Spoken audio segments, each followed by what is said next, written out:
Here's the current verdict on the wires being burnt to a crisp from the motor coming from the main harness. There they are. I wrapped them in heat tape, the 400-degree protection,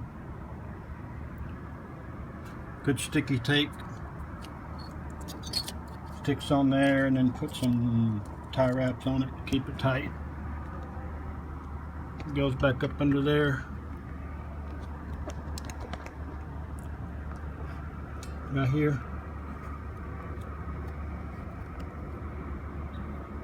Right there, goes back up under there.